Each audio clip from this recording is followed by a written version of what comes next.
Soyez les bienvenus sur ma chaîne. Je suis Corinne Madelin, je suis la créatrice de l'Oracle de Cristal. Dans cette vidéo, je vous propose de découvrir quelles sont les énergies du mois de mai pour le signe des Sagittaires, les ascendants Sagittaires et les personnes qui ont la lune en Sagittaire dans leur thème astral. Alors, le mois de mai sera pour vous sous le signe du succès. Donc, prends un moment pour réfléchir à ce que tu as réalisé jusqu'à maintenant.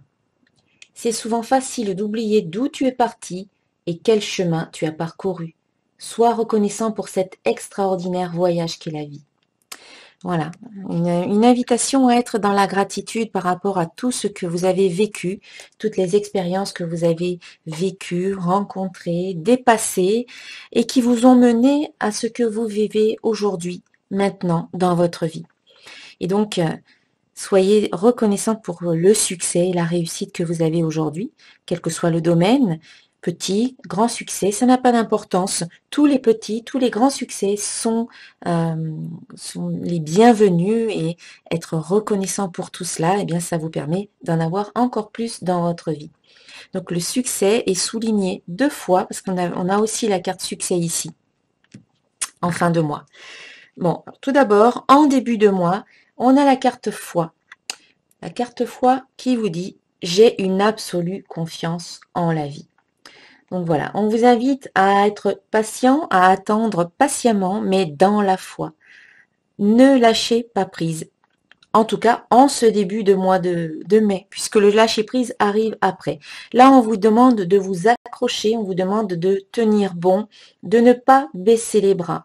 Voilà, ça n'a rien à voir avec le lâcher-prise, mais là, c'est de rester confiant, de rester optimiste, de garder la foi et la confiance, de garder confiance en vous et en la vie, parce qu'en fait, les choses sont en train de se mettre en place. Garder la foi, c'est avoir cette certitude intérieure, une certitude inébranlable que la vie est en train de faire tout ce qu'il faut pour vous, pour votre bien-être et pour la réalisation de vos désirs, de vos objectifs et de vos rêves. Donc ici, c'est cultiver la foi, cultiver une énergie positive, rester bien centré et bien focalisé sur vos désirs et sur ce que vous avez envie de réaliser dans votre vie maintenant. Ça n'est pas le moment d'abandonner, ça n'est pas le moment de baisser les bras et de tout envoyer valser, parce que vous êtes peut-être vous êtes très proche en fait de la réalisation de vos désirs et de vos objectifs. Donc là, gardez la foi, puis lâchez prise en milieu de mois. C'est-à-dire que vous vous en remettez à la vie, vous vous en remettez à l'univers qui prend en charge finalement la réalisation de vos désirs. Ce n'est pas en étant dans le faire, toujours dans le faire. À un moment donné, oui, il faut poser des actions. Mais ensuite, eh bien, vous avez fait ce que vous aviez à faire, vous avez joué votre rôle, vous avez donné une impulsion à l'énergie qui sait dans quelle direction se diriger. Et du coup, on vous invite ensuite à lâcher prise et à accepter que les choses, elles soient comme elles sont à ce moment-là, en tout cas vers le milieu du mois de mai. Lâchez prise, n'essayez pas de tout contrôler, n'essayez pas de manipuler la situation ou les personnes pour les arranger comme vous aimeriez qu'ils soient, que ce soit les personnes, les situations, les événements, mais soyez plutôt dans une attitude de lâcher prise, d'acceptation, et en ce faisant, vous éliminez tous les blocages, vous éliminez toutes les résistances et vous permettez à l'énergie de circuler et d'aller là où elle doit aller, ce qui vous mène à la réalisation concrète à un niveau matériel, physique dans votre vie. Alors peut-être sur le plan professionnel, peut-être sur le plan affectif ou financier ou encore amical, familial ou même spirituel, il y a une réussite. La réussite comme vous l'entendez, parce qu'une réussite, eh bien, elle est différente d'une personne à l'autre. Donc il y a un succès un ou plusieurs succès, un ou plusieurs réussites. Je réussis tout ce que je fais. Donc ici, en fait, c'est vraiment une période de concrétisation que vous aurez su amener dans votre vie en restant bien positif, mais sans pour autant être dans le contrôle. C'est là que c'est important de savoir rester dans la foi tout en lâchant prise, tout en remettant un petit peu vos désirs et vos soucis entre les mains de l'univers, entre les mains de vos guides, de vos anges gardiens qui se chargent en fait de la réalisation de ce que vous souhaitez. Donc c'est, on va dire, une continuité, une progression tout au long de ce mois de mai vers la réalisation, vers le succès, vers la réussite de vos projets et de ce que vous souhaitez voir se réaliser dans votre vie. Sur le plan spirituel, j'ai tiré la carte 8, la carte fertilité, qui est tirée des runes, des cartes runiques de Ralph Bloom. Donc j'aimerais bien que la caméra fasse le point, voilà, sur le dessin, sur la rune que l'on voit ici, sur l'illustration. Donc c'est la carte de la fertilité. Cette carte vous dit « Nouveau commencement ». Cette rune est apparentée à la lune, à la partie intuitive de notre nature avec son besoin d'harmonisation et d'adaptation dans la sphère des relations personnelles.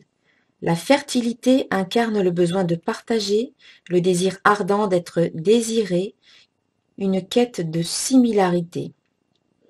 Inguz, donc qui est la rune ici, exige l'achèvement des commencements.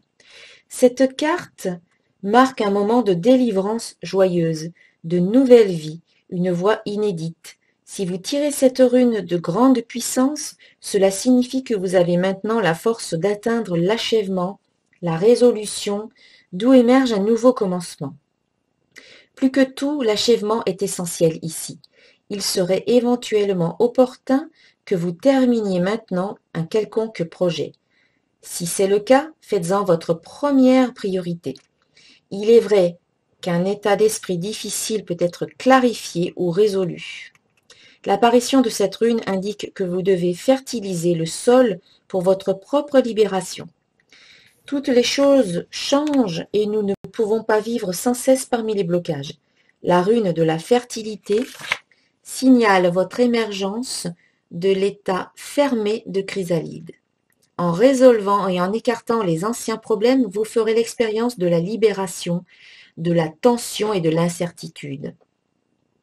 Vous devez peut-être vous libérer d'une routine, d'une habitude ou d'une relation, d'un certain modèle culturel ou comportemental profondément ancré, d'une quelconque activité qui était assez appropriée pour le moi que vous laissez derrière vous. Le moment de la naissance est toujours critique. Le mouvement implique parfois le danger, pourtant le mouvement opportun conduit hors du danger. Le moment est venu maintenant d'entrer dans la salle d'accouchement. Une autre des runes du cycle, Inguz conseille la préparation. En étant centré et ancré, en vous libérant vous-même de toutes les influences indésirables et en voyant l'humour des situations, vous serez effectivement préparé à vous ouvrir à la volonté du ciel et attendre avec délivrance, avec une calme certitude. Voilà, une très très belle carte sur le plan spirituel. Ensuite, concernant le plan professionnel et financier, donc j'ai tiré la carte 10, des cartes divinatoires d'Algariel. Il s'agit du soldat. C'est une carte positive. Le soldat est la carte des grandes forces intérieures et extérieures. Elle annonce des décisions et des prises de position importantes. Elle représente votre capacité à changer de vie avec confiance. C'est aussi la carte des visites spirituelles et des rencontres. Alors, au niveau professionnel, vos projets professionnels aboutiront après une longue période de démarche. Il s'agit d'une carte très positive. C'est la carte des grands changements, des grands avenirs grâce à des prises de position importantes. Elle est l'image même de la réussite si les démarches sont entreprises avec conviction. Elle est liée au monde spirituel. Voilà, une belle carte positive au niveau professionnel. Et enfin, au niveau du plan émotionnel et affectif. Donc j'ai tiré la carte 2, la maison intérieure. Donc cette carte est déjà sortie plusieurs fois dans les tirages précédents des autres signes. Donc sur le plan émotionnel, cette carte t'invite à regarder toute cette partie de tes blessures du passé et à les entourer d'amour afin de les unifier, comme les dauphins qui chacun dans leur trajectoire transportent dans leur bagage l'amour infini. Entre dans ta maison intérieure afin d'y rencontrer ton beau prince d'amour qui attend cette fusion de ton âme, elle qui n'a connu que la séparation et la lourdeur des émotions refoulées. C'est le temps d'accueillir toutes les parties de ton être avec amour et sans jugement de ta part. Le message de ce symbole te propose de faire confiance à ta relation présente ou celle qui va venir, malgré les lenteurs et les silences. Profite de ce temps d'attente pour écouter ton intuition et ton cœur sans tomber dans l'isolement ou la dépendance. Puis fais du ménage dans ta maison intérieure en libérant les peurs, les doutes, face à l'amour, et comme les deux dauphins qui communiquent leur cœur, les âmes jumelles finissent toujours par se rencontrer et ouvrir leur cœur à l'amour vrai. Tu te souviendras que l'amour est ton plus grand allié pour naviguer dans les eaux profondes de ton être et en ressortir victorieux de ce passage évolutif. Voilà, un retour dans votre maison intérieure sera nécessaire pour vous ouvrir à l'amour qui peut arriver bientôt. Voilà mes chers amis les Sagittaires, je vous souhaite un excellent mois de mai et je vous dis à très bientôt. Namasté.